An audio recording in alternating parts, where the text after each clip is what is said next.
Olá, pessoal, sejam bem-vindos a mais essa entrevista aqui no canal do YouTube da Ela.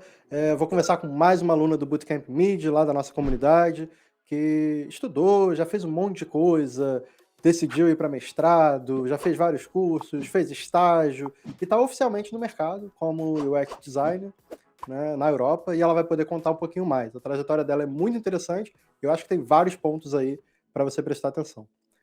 Thaís, seja muito bem-vinda e obrigado pelo seu tempo. Para a gente começar, por favor, conta um pouquinho de você, se apresenta para o pessoal. Obrigada, Felipe. Bom, meu nome é Thaís, eu sou de Manaus, Amazonas. Aqui eu me apresento como da Floresta Amazônica, a galera fica. Eu tenho meu bacharelado, eu sou bacharel em Engenharia da Computação e eu trabalhei com programação por mais ou menos 10 anos, mas desde a faculdade eu sempre senti que eu queria ir mais para a área de design, só que questões de falta de coragem, questões financeiras, então eu acabei postergando isso durante muitos anos, mas ao mesmo tempo eu sempre ficava estudando ali e acolá, no meu tempo livre eu ficava fazendo outros cursos, e aí um pouco antes da pandemia, não sabia que vinha uma pandemia, mas eu decidi, não, vou me dedicar realmente, vou fazer um curso e vou migrar. Então, em 2019, eu tinha feito um curso aleatório de básico, tipo, Design 101, 101, e aí eu decidi fazer uma coisa um pouco mais elaborada, um curso mais, assim,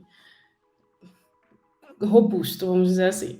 E aí eu acho que, graças às minhas buscas no Google, eu comecei a receber muita recomendação da Ela. E aí eu assisti aquela semana que tem apresentando os casos de sucesso e tudo mais. Eu falei, pô, a maioria das pessoas vão para a Europa, eu já estava morando na Europa, já estava trabalhando como desenvolvedora Android. E aí você, eu tenho um desafio que eu estou num país que não é o meu. E aí, como tem gente que tem essa jornada parecida, vamos dizer assim, né? Aí ela pareceu mais indicado para mim. E aí eu comecei, e ao mesmo tempo eu me inscrevi no mestrado, porque aqui na Suécia, eu moro na Suécia, é de graça. E aí eu pensei, é um curso aí, vai que eu passe. Então, no início de 2020, eu passei no mestrado também. Eu tinha acabado de terminar o meu nível zero. E assim, apesar de ser o nível zero, é bem desafiador para quem não é da área de design, né? Eu tinha a visão da parte do handoff. Eu não tinha a visão de como era o processo. Então, para mim, era desafiador que tinha tanto vai e volta, mas ao mesmo tempo, assim, eu me divertia fazendo. E aí eu comecei, eu passei no mestrado também, então eu decidi largar meu trabalho por um ano e fazer um ano focado no mestrado e um ano trabalhando e estudando. O meu mestrado foi em interação humano-computador, então, assim, tinha uma mistura de design, mas também tinha um pouco de engenharia, mas eu fui moldando a minha grade, vamos dizer assim, para ser mais focado em UX. E acabou que eu consegui fazer a tese dentro da empresa que eu trabalho. Eu estava trabalhando como desenvolvedor Android lá por mais ou menos 6 meses, quando eu consegui a aprovação para fazer a tese lá. E aí eu juntei meio que tudo, né, todo o conhecimento de todas as coisas para fazer a tese. Eu fiz uma tese focada em acessibilidade, mais específico para TDAH e dislexia, pessoas com TDAH e dislexia que usam streaming platforms, plataformas de streaming, que a empresa que eu trabalho, ela é como se fosse uma Netflix da Suécia. Ela é menorzinha ainda, mas é meio mais ou menos o mesmo produto. Então, esse foi o meu trabalho de tese. E aí eu digo que eu tive sorte de estar no lugar certo na hora certa. Abri uma vaga para um time chamado Developer Experience na empresa, e normalmente esse time é muito técnico, mas como a empresa tem uns problemas de organização, de estrutura, eles decidiram contratar também uma pessoa para ser UX nesse time, para conversar com os desenvolvedores, entender os problemas deles e construir ferramentas para os desenvolvedores dentro da empresa. Então, quando eles viram que eu tinha conhecimento de UX, tinha terminado um mestrado na área de UX e tinha o meu background de desenvolvimento, eles pensaram, pô, tá aí, pessoa certa. E eu já era da empresa, então já conhecia os problemas da empresa, eu já me envolvia muito em questões da empresa para melhoria dos próprios funcionários, né, para mim mesma, vamos dizer assim.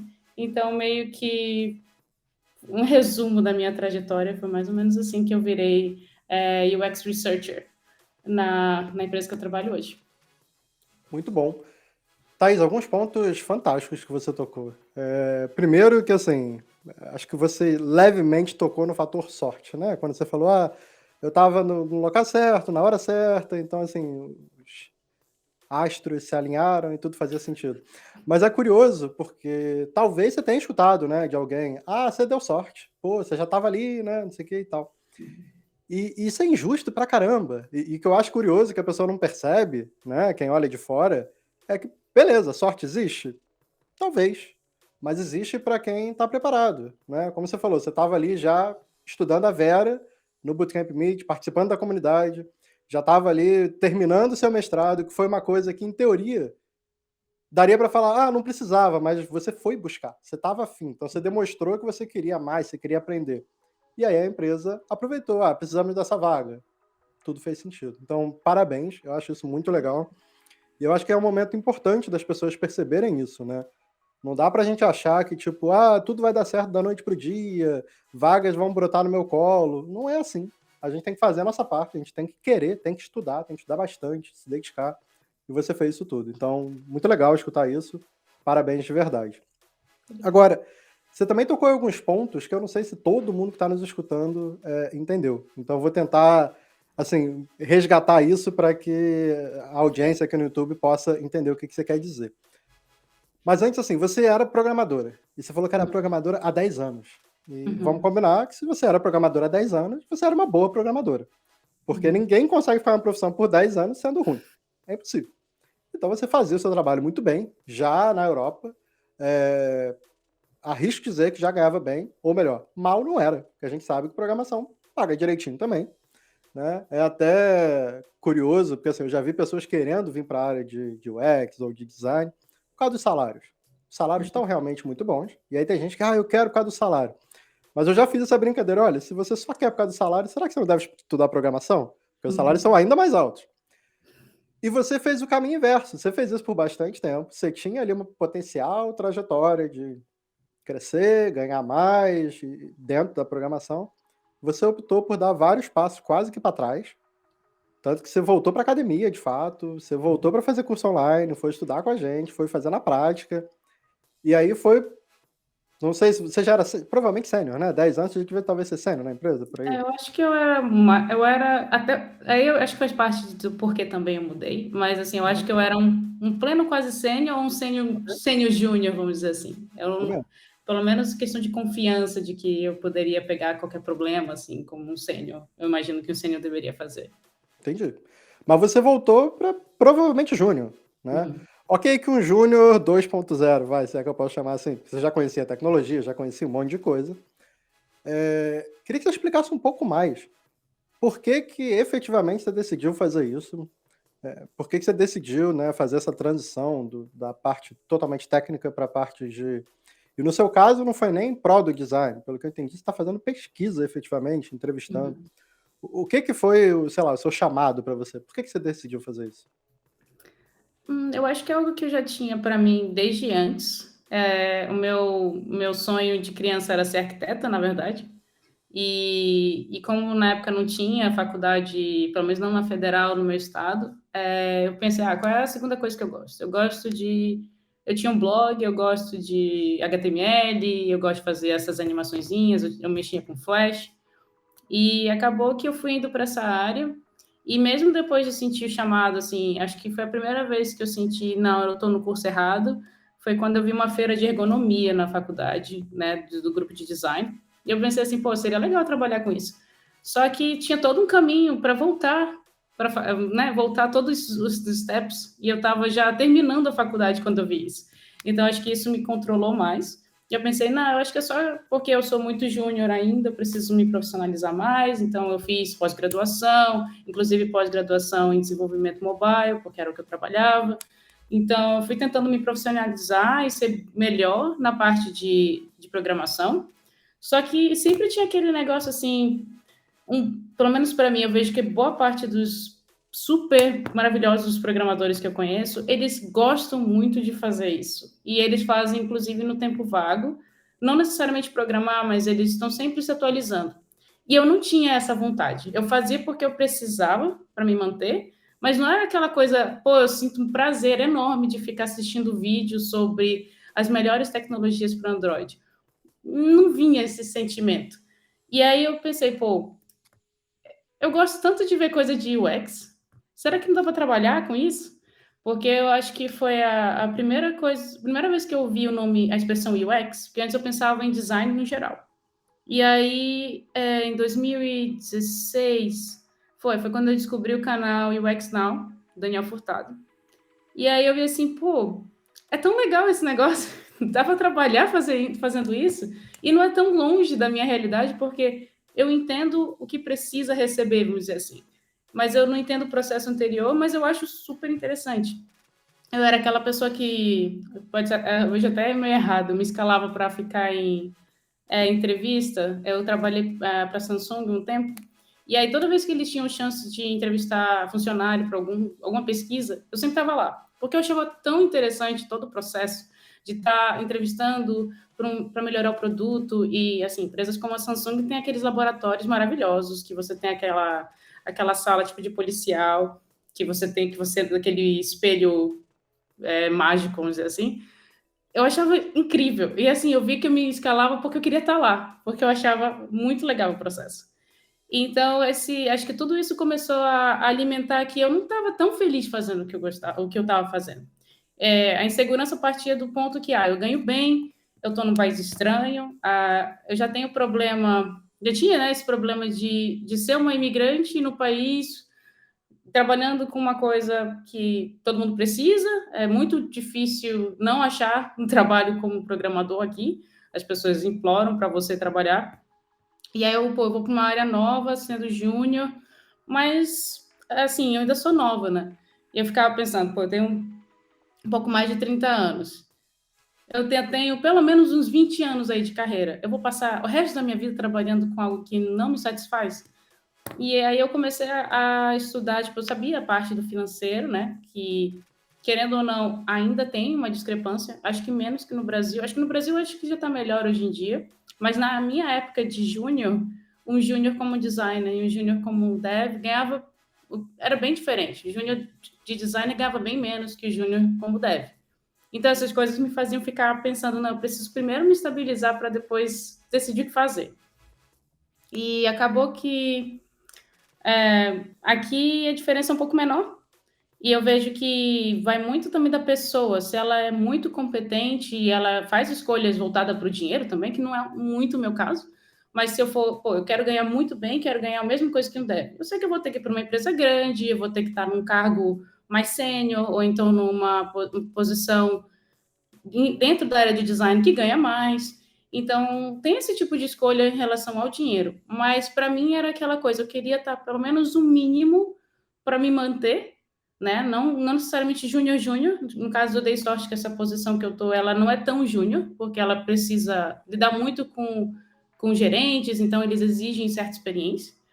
Mas o foco não era o dinheiro, era a qualidade do meu trabalho também. Eu sentia que, como dev, eu entregava bem, mas assim, não era o meu potencial, sabe? Eu sentia que eu poderia fazer muito mais fazendo outra coisa. Então, quando eu comecei a estudar a parte de UX, eu comecei a fazer trabalhos pelo MIDI, pelo mestrado também, eu vi que eu ficava tão empolgada que eu conseguia dar o melhor de mim. Hoje em dia, eu estou fazendo trabalho meio reverso, que é tentar controlar para não trabalhar mais do que eu devo. Mais do que o meu horário de trabalho, mais do que o meu corpo aguenta, mas eu gosto muito do que eu faço e eu fico empolgada falando. Eu não era tão apaixonada pelo desenvolvimento quanto eu sou pelo design. Então, eu acho que isso foi a minha principal motivação. Você tocou em pontos muito, muito fortes e muito interessantes. E o que eu acho bacana, né, que você comentou que como developer, você te incomodava o fato de que assim, depois do horário você não queria mais saber de nada de trabalho, não queria ler nada, você queria curtir a vida, o que é super justo, mas você percebia que os seus colegas faziam isso. Aí você fala, pô, será que eu sou estranha no ninho aqui? Tem algo diferente? né? E agora com design, você está tendo esse outro lado. Tem que, opa, calma, tem que controlar para não exagerar. E é bem isso mesmo, né?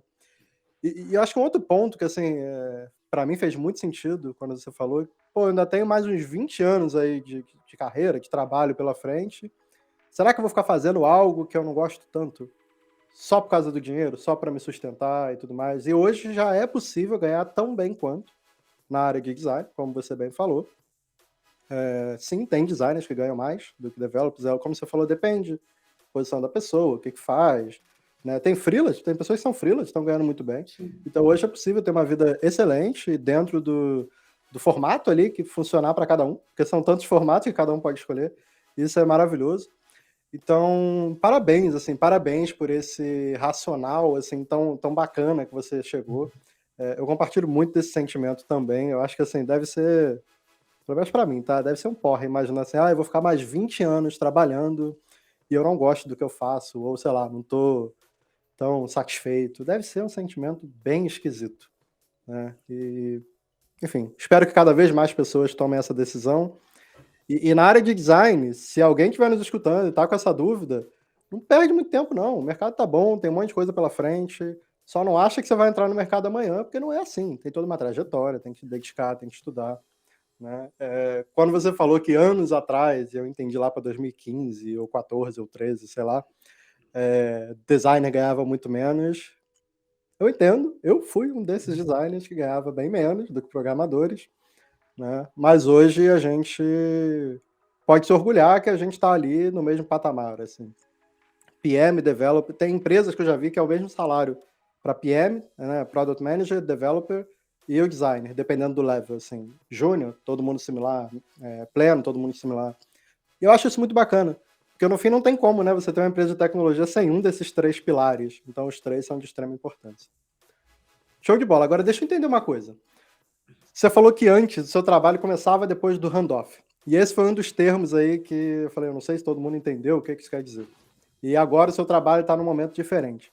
Você poderia explicar um pouco mais o que é um handoff e como que é o seu trabalho agora de integração, né, com os developers?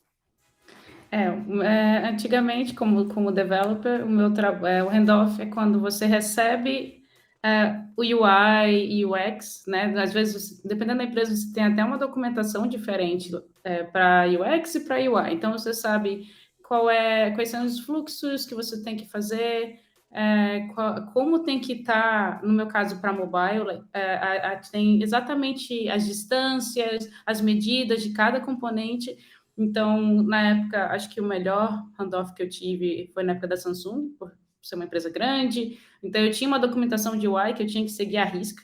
Então, eu tinha o componente e eu tinha a medida exatamente como tinha que estar na tela. Então, é basicamente a parte final, vamos dizer assim, a entrega do design. Então, a minha conversa com os designers era diferente, era os dois lados entender como funcionava um componente específico, e aí eu tinha que fazer a parte técnica, né, a parte de implementação, e o designer vinha com a parte das imagens que se encaixariam naquele formato. Então, o handoff é basicamente a documentação que você entrega para o desenvolvedor para ele poder fazer aquela UI que você desenhou para ele. Ou aquela UX também, tipo, essa tela aqui vai para cá, esse aqui é um fluxo normal, esse é um fluxo de exceção, então você tem que mostrar mensagem X ou Y. Então, esse tipo de trabalho, você tem uma colaboração com o desenvolvedor, mas vem mais do designer organizar essa documentação para que o desenvolvedor tenha uma referência na hora de fazer. Hoje, eu estou na parte de pesquisa, eu estou no início de tudo. Eu estou especificamente conversando mais com desenvolvedores, mas eu também estou envolvida em reuniões com os usuários, né, os usuários finais da plataforma. Então, hoje o meu trabalho é entender o que o usuário precisa, os problemas que o usuário tem, e pegar e conversar com os designers para que isso se reflita nas telas, para que a gente consiga resolver os problemas que a gente vê que o usuário está tendo. Pode ser o usuário, tanto no meu caso, um desenvolvedor, quanto o usuário final do produto, né? Então, mudou um pouco, vamos dizer assim, no fluxo do desenvolvimento, eu passei para o início, para o primeiro ponto. Eu vejo como um primeiro ponto hoje, né? A pesquisa. Porque se você faz as coisas tirando da sua cabeça, não necessariamente reflete o que o usuário quer. Em algumas empresas, É o designer, o UX designer que faz tudo. No caso, na empresa que eu trabalho, tem pesquisadores, no caso. Tem um time de pesquisa para isso. E eu tô nesse time. Acho que eu respondi a pergunta. Muito bom. Acho que deu para, né, para quem está entrando nesse mundo agora, tentando entender, tem um norte. Agora, deixa eu entender o seguinte: você falou um pouquinho, né, sobre a carreira de developer e que aí na Suécia quase que obrigam você a virar um developer porque precisam de programadores e tal. Então, eu vejo isso em vários países, tem de fato incentivos financeiros que o governo às vezes faz e tal, às vezes com parceria com universidades ou para atrair talentos de fora, vistos. Agora, assim, a gente está pulando, no momento da gravação, pulando de 2022 para 2023, tem vistos novos surgindo aí pela Europa e é tudo para estimular a área de tecnologia. Tá? Se você tem dúvida, repara cada linha do por que aquele visto existe. Muito provavelmente tem algum objetivo ali com startups, com talento de tecnologia e por aí vai. Minha pergunta para você é o seguinte: você já deixou claro que mesmo depois da pandemia, momento econômico e tudo mais, ainda tem um boom no lado de developers. Então, se o developer quer emprego e ele sabe fazer o trabalho, ele vai arrumar emprego. E como é que tá para designers, e no caso pesquisadores, ou enfim, são tantas possibilidades, né? Mas vamos botar assim, researchers e designers que querem trabalhar na Suécia. Como é que tá hoje as possibilidades, ou como é que a pessoa, sei lá, se prepara melhor para buscar uma vaga na Suécia? Vai que é o país de sonho da pessoa que está nos vendo aqui agora. Como é que a pessoa pode ter mais chance? Eu acho que sempre está preparado. E eu vejo pela minha empresa, né? Assim, eu sei que tem muita empresa que não está contratando no momento, isso no mundo, mas a empresa que eu trabalho está contratando, inclusive designers. Tem uma vaga aberta para product design, porque tinha uma designer que virou PM, né? Project Manager, gerente de projeto, eu vou falar em português. E no caso, tem uma vaga aberta, tinha uma vaga para pesquisadores. Eu fui contratada. Oficialmente, eu comecei a trabalhar em outubro, não, setembro, finalzinho de setembro, mas entrou uma pesquisadora uma semana antes de mim e uma entrou há um mês atrás na empresa. Então, assim, dá para ver que tem demanda. E uma delas, ela foi cobrir uma que está em licença maternidade, mas como a área está tão grande, eles vão precisar de duas pesquisadoras para cuidar daquela área. Então, tem muita vaga para desenvolvedor, ainda tem mais vaga para desenvolvedores, mas eu acho que é mais um pouco do trabalho em si do designer, que é um trabalho um pouco mais acima, assim, tem que entender mais a empresa, mais o produto. Eu acho que é um pouco de como é o dia a dia. Mas mesmo assim, tem times, tipo o meu antigo time, tinha um de cada. Tinha um designer, um programador Android, um programador iOS, um programador web, um programador para TV. Então tinha uma pessoa de cada especialidade, vamos dizer assim. Então não está tão desbalanceado assim. Ainda está um pouco, mas eu acho que é porque na empresa que eu trabalho eles contratam muito back-end, porque eles precisam muito da estrutura de trás, assim, da plataforma. Então normalmente é proporcional, assim. Você vê, as outras são proporcionais, tipo um a um, e aí você tem back-end, tipo, 40, 50 pessoas, mas acho que é pela a natureza do produto em si, precisa muita infraestrutura. Mas eu acho que para o mercado ainda está contratando bastante, eu recebo bastante recomendação de vaga.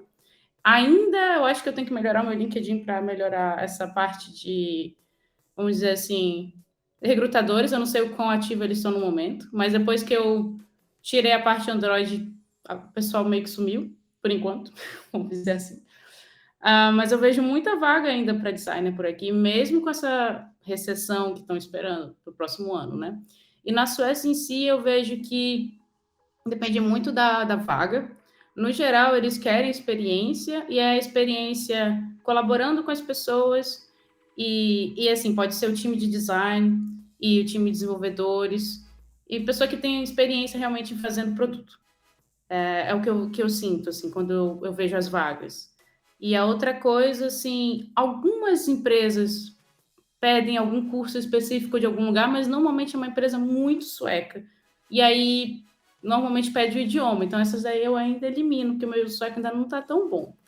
Mas eu vejo que tem muita empresa mais internacional, mais diversa, que ignora a parte do sueco e você consegue trabalhar usando inglês.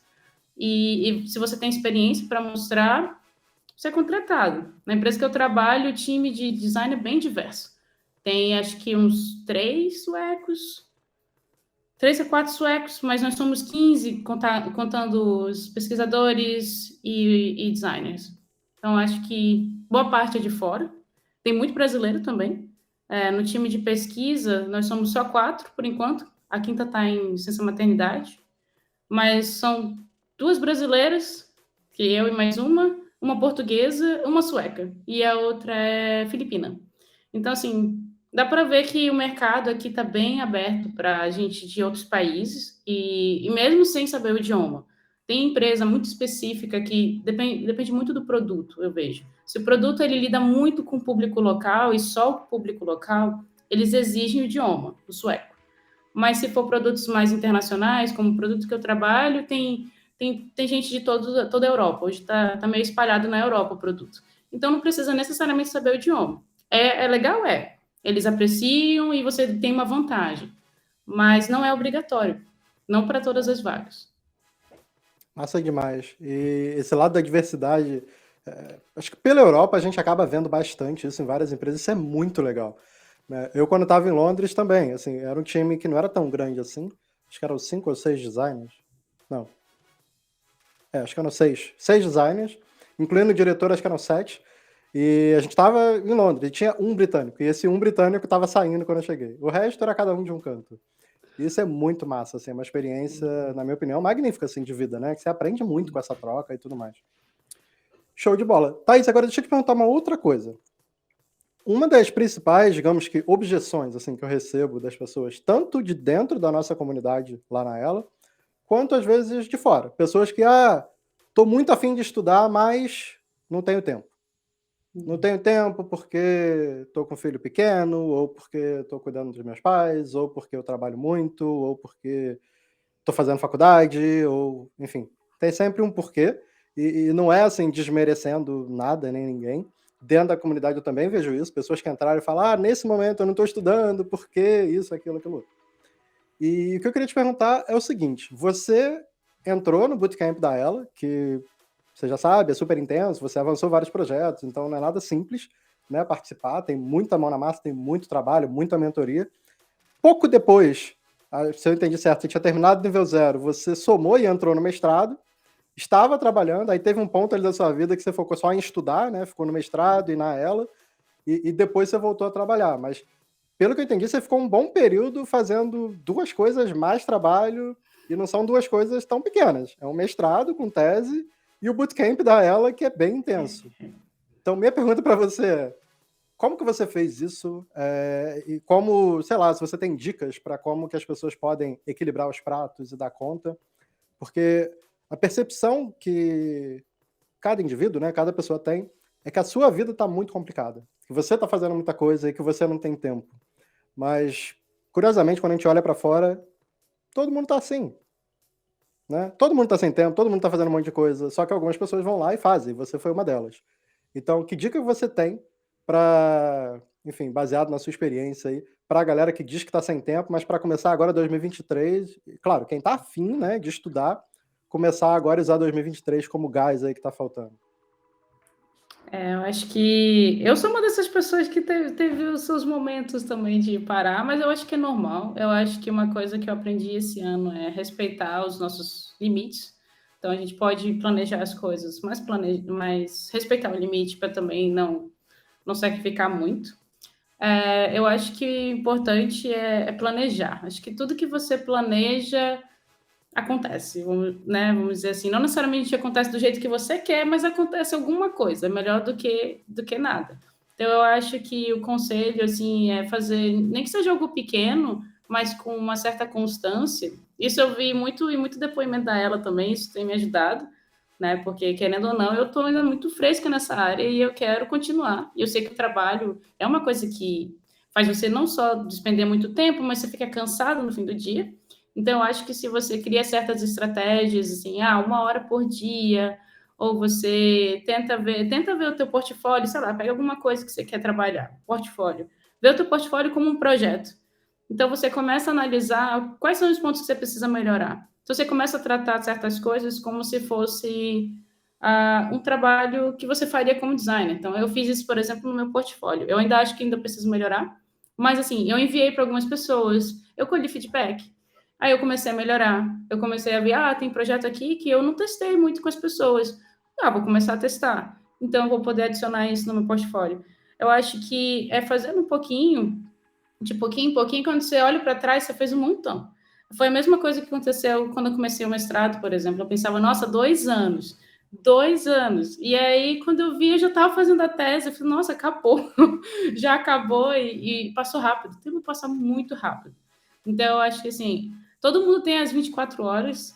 E eu sei que trabalho toma muito tempo e energia, mas é bom separar certos horários, certos dias que você sabe que dá para fazer e coloca um pouquinho, assim, uma coisa que não sacrifique muito, mas coloca. E se você está muito perto de atingir uma coisa e está meio empacado, vale a pena dar aquele sacrifício, daquela apertadinha assim no final. Tipo, pelo menos comigo, quando eu estava finalizando todas as matérias do mestrado, eu estava trabalhando, eu só pedi para reduzir a carga horária para 80%, então era um dia sem trabalhar, mas é porque eu tinha as aulas nesse um dia, vamos dizer assim. Então, eu meio que espaçava as minhas aulas, mas eu tinha que fazer os trabalhos. Então, meu fim de semana, basicamente, era fazer os trabalhos. Então, assim, era cansativo? Era. Na última semana do ano eu estava, assim, morrendo? Tava. Mas, assim, era até aquele diazinho lá de dezembro, depois daquilo eu estava livre, e aí eu olhava para trás, nossa, eu completei tanta coisa. É claro que isso não deve ser a rotina, mas, assim, às vezes, para conseguir uma coisinha que é muito importante, você precisa daquele empurrãozinho. Na minha tese foi a mesma coisa. Apesar de estar fazendo pela empresa, eu não tive o tempo que eu achava que teria. Eu achava que eu ia poder usar, sei lá, 50% do meu tempo. E não era assim. Eu era desenvolvedora ainda, então eu tinha que entregar as minhas coisas, eu consegui brigar para ter um dia que acabava não sendo usado, porque eu usava para fazer reunião com o time, então meio que eu fazia minha tese no fim de semana e à noite, mas era algo muito importante para mim. Então, assim, uma coisa que a gente tem que botar na cabeça é que só a gente pode lutar pela nossa carreira. Ninguém vai pegar a gente pela mão. E foi uma coisa que eu briguei muito esse ano, até para mudar de cargo, né? Eu tive que conversar com a minha gerente na época e com a futura gerente. E eu falei muito isso, assim, a gente precisa, assim, a gente que tem que cuidar da nossa própria carreira. Então, se é algo que é muito importante para você, tenta adicionar isso na tua rotina de alguma forma. Não é fácil, assim, eu sou péssima nisso, mas assim, é importante. Então, é sempre bom colocar alguma coisa de pouquinho em pouquinho, sabe aquela frase lá de pouquinho em pouquinho a galinha enche o papo, uma coisa assim. Então é algo que eu acho muito importante e eu sei que essa frase é batida, mas confiar no processo. Era o meu mantra, na verdade. Quando eu estava assim, dias que eu pensava assim, não aguento mais, eu falei, não, confia no processo, uma hora isso vai dar certo. E deu, assim, até eu não acreditei, fiquei, nossa, eu consegui. É algo que, né, mas dá uma alegria muito grande. Então eu acho que faz parte ter tempos ruins, assim, eu tive vários problemas durante todo esse tempo, eu tive divórcio, descobri problemas de saúde, mas eu tentei incluir aquilo ali na minha rotina de alguma forma, mesmo com todos esses problemas, né? É importante ter um tempo para você solucionar os seus problemas pessoais, mas isso não pode tomar conta da sua vida. Senão você não vai conseguir andar e atingir o objetivo que você quer. Então, acho que é equilíbrio. Uau, eu nem sabia desses pontos. Eu não eu não toco muito no assunto. Caraca, não, parabéns demais, assim, por tudo. Super concordo com você em todos os pontos. A vida acontece, né? E a vida é difícil mesmo. São várias coisas e é o que você falou, é muito verdade. Se a gente deixar isso parar a gente, vai piorar. Porque no fim vai ter acontecido aquilo tudo e a gente não vai chegar onde queria chegar, porque a gente não fez o esforço ali do estudo e tudo mais. E eu também acredito muito nesse formato quase que de sprint, né, de estudo. Então, assim, tem um período ali que dá para ir um pouco além, estudar um pouco mais. Não dá para fazer sempre, nossa saúde não aguenta, mas assim, por um período, aí você para, respira, depois um outro período, para, respira. Isso funciona, né? Muito legal. E olha, partindo assim para uma etapa final da sua entrevista, queria te fazer mais duas perguntas. Uma, que eu sei que tem uma galera que quando começa a estudar o MID, o Bootcamp, né, da Ela, sofre um pouco com o primeiro nível, com o primeiro projeto, com as mentorias e tudo mais. Alguns vêm do design gráfico e sofrem pela mudança de mindset, de como é só focar em gráfico para focar em produto e tudo mais. E no seu caso, você veio da programação. E você falou assim, eu recebia já ali o handoff, tipo, faz isso, faz isso, faz isso. E o seu trabalho era código, era pensar em como que aquele código ia ser melhor elaborado. Como que foi para você? Teve alguma virada de chave ou teve algum momento doloroso para você encarar aquele início da área de product design, o primeiro projeto e os feedbacks, né, dos mentores que às vezes vai e vem, às vezes você espera, agora fechou, e aí não, vem o feedback, opa, continua. Como é que foi para você? Como é que você extraiu talvez da melhor forma ali os insights que você recebia? Para mim, eu acho que o mais difícil era controlar minha cabeça para não pular na solução. Eu acho que isso é meio comum para quem vem de programação, porque a gente está tão acostumado a solucionar, ver um problema e tentar solucionar. E em design não é assim. Em UX você tem aquela parte que você tem que realmente ter empatia pelo usuário, você tem que entender profundamente as dores do usuário. Então, essa parte de início eu ficava assim, tá, ele tem esse problema, vou solucionar. E não é bem assim, não é só assim, tudo que o usuário fala, você tem que fazer, porque, né, é aquela clássica, assim, você não está querendo saber o que ele quer, você quer saber o que vai solucionar o problema dele, que às vezes ele nem sabe o que ele quer, né, às vezes ele quer um foguete para a Lua e, na verdade, ele precisa de, sei lá, um aplicativo melhor, ele precisa só de, sei lá, uma caneta, sabe, coisa assim. Então, eu acho que essa parte foi a parte mais dolorosa, vamos dizer assim. O que me ajudou foi conversar com pessoas mais experientes. Então, eu tenho amigos e amigas que são designers, e aí eu tinha muitas conversas em relação a isso. E aí eu tinha uma amiga em específica que falava, não, você já está pulando em solução, ainda não é assim. Então, isso me ajudou muito a voltar, não, peraí, realmente, eu tenho que voltar aos estágios e pensar, não, primeiro eu tenho que entender o problema antes de tentar imaginar o que é o problema e ir para a solução. Eu acho que essa parte, pelo fato de eu saber como eu queria a documentação, né?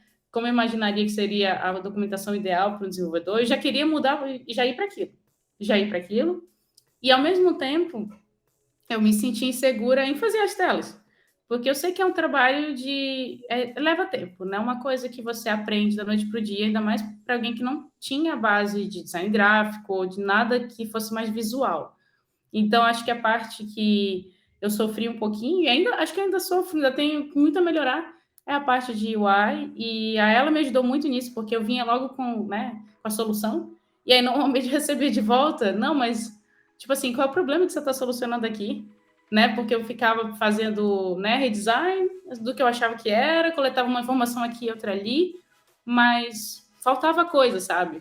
E aí, quando eu lembro quando eu entreguei a versão final, eu vi, nossa, realmente tinha muito mais coisas do que eu estava pensando no início.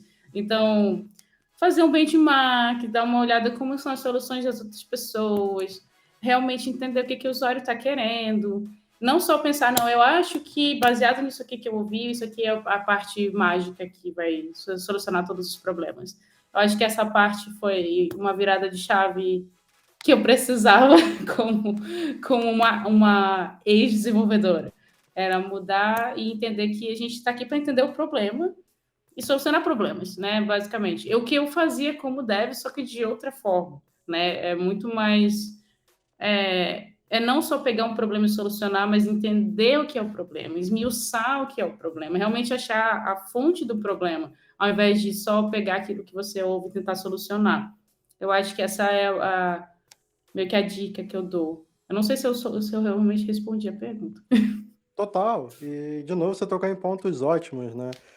Você falou do dev também, e que também está ali para solucionar problema. E é verdade, no fim, a tríade, né? PM, design, dev, tá todo mundo tentando solucionar problemas, só que é interessante que são de formas diferentes, né? O dev tem um pensamento mais técnico, então, como é que aquele código fica limpo? Como é que vai ser um sistema para depois no futuro ter evolução? Né? O PM acaba pensando mais ainda em métricas, em questões de business, e o designer puxa um pouquinho mais para o lado, não, mas calma, esse problema ajuda o usuário, é esse problema que o usuário tem, né? Essa oportunidade aqui é boa para ele, não é? E aí essa tríade trabalhando junto tem os resultados bacanas. Muito bom. Thaís, para fechar, aquela pergunta clássica que eu faço, se não para todas as entrevistas, quase todas. Se você tivesse uma máquina do tempo e voltasse lá na sua época, quando você terminou a faculdade, se eu não me engano, que você falou que viu uma ou outra matéria de ergonomia e pensou, isso aí parece ser legal, mas não vou agora não. o que você contaria para a Thaís do passado, assim, desses seus aprendizados todos, enfim, da sua experiência internacional agora? O que você falaria para ela? Acho que é ser mais confiante em mim mesma e confiar naquela. A gente sempre tem aquele sexto sentido, vamos dizer assim. Sempre tem aquela frasezinha lá no fundo da cabeça dizendo alguma coisa. Eu acho que seria confiar mais nessa voz. Porque quando eu pensava em mudar, eu via muita opinião dos outros. E o pessoal, mas designer ganha menos. E eu sabia, né? Eu que pagava minhas contas, eu sabia disso. Mas eu acho que se eu tivesse, desde aquela época, tentado mudar, tentado migrar, ou até mesmo fazer outra faculdade, quando eu percebi que não era aquilo que eu queria, hoje talvez eu estivesse na mesma posição que eu estou hoje, mas talvez tivesse sido menos sofrido, porque eu acho que esse momento, querendo ou não transicionar, não é uma coisa que todo mundo se arrisca a fazer. Eu acho que confiar mais nessa vozinha, naquela coisa que você acredita que é o que você quer fazer, eu acho que é importante. É claro que você não pode também ser cego e esquecer que você tem conta para pagar, porque né, não é bem assim que o mundo funciona. Mas se você vê que tem uma possibilidade de você ter uma vida confortável, depende muito da ambição de cada um também. Mas se você tem a ambição de ter uma vida confortável e você sabe que você consegue fazer isso com aquilo que você gosta, com aquilo que você naturalmente se identifica, eu acho que vai para isso, entendeu? Nem sempre acontece em todas as profissões, mas eu acho que a gente é muito sortudo de ter isso hoje na parte de UX. Então, você consegue pagar suas contas e você consegue ter um trabalho que você gosta, se você gosta de UX, claro. Mas se for pensar no dinheiro, como o Felipe falou, vai ser programador, porque eu acho que é muito mais, dependendo do que, né, da posição, claro.